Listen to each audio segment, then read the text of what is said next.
Vedeți?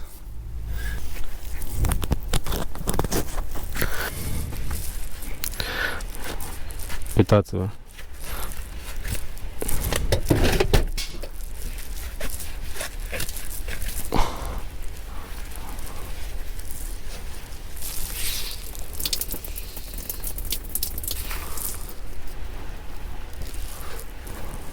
Eu sunt ud până la piele.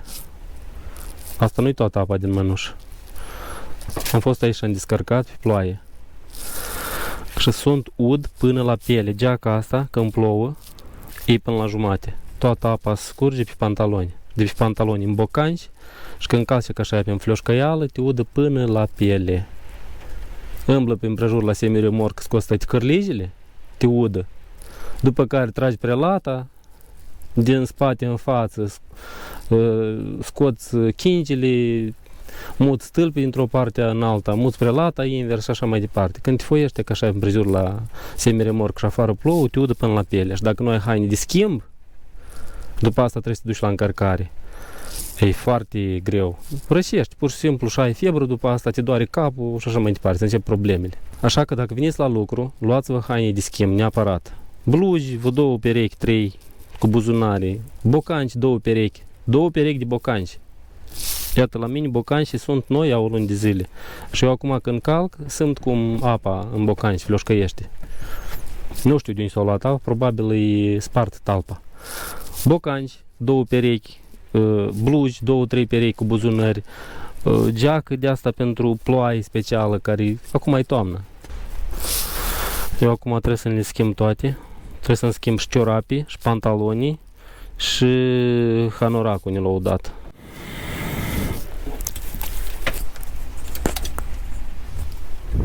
Eu îmi cer scuze dacă arăt ciorapii, ia uitați-vă. Aici se cunoaște unii ciorapul e uscat și aici unii ud. Și blugii fix așa. Ia uitați-vă aici jos, între picioare uscați, cât de cât. La un pic mai sus,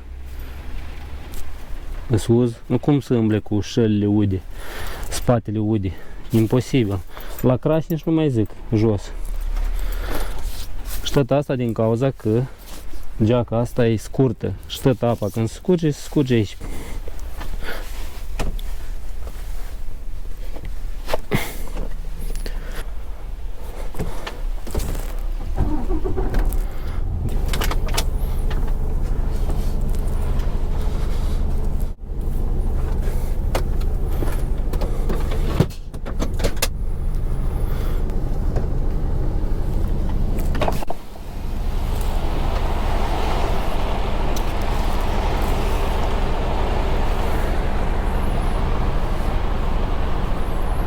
La mine următoarea adresă este NE8 3DX.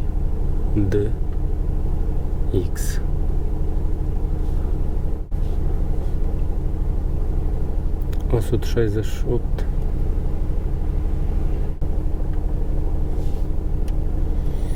Mă aflu în Marea Britanie și eu sunt aici. Aici e sud și aici e nord. Mă ridic mai la nord.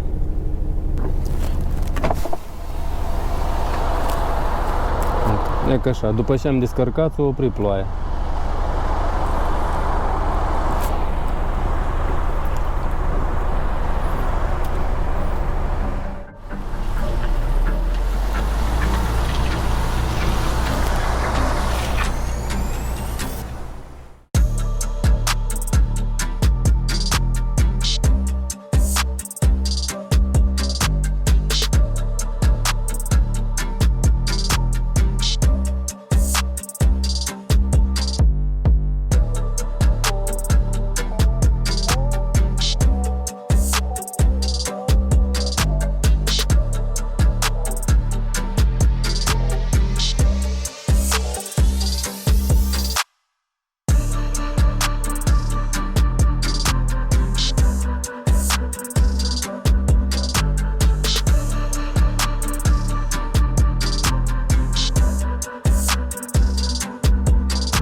Acum este ora 23:50 de minute.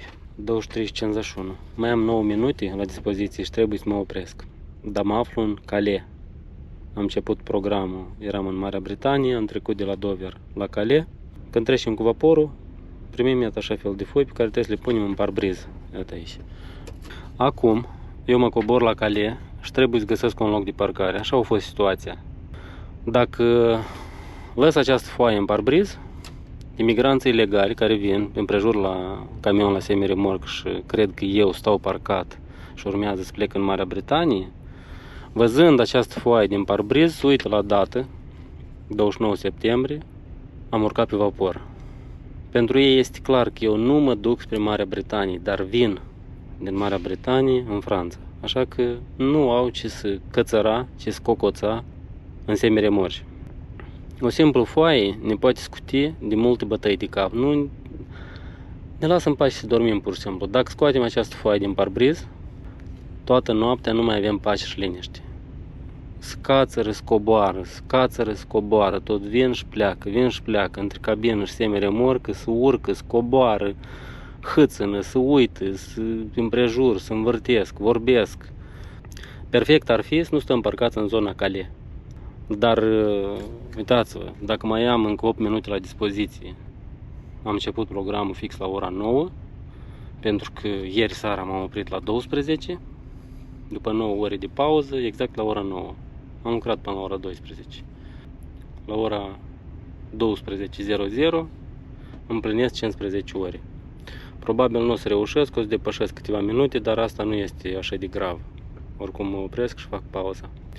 Ideea care este că dacă vă aflați în asemenea situații, cum mă cobor eu acum și sunt nevoit să mă opresc, să fac o pauză aici în zona portului, la Calais, în Calais. Dacă compania nu plătește parcările, găsim un loc. O să lăs coordonatele de la lista cu parcări la descrierea videoclipului.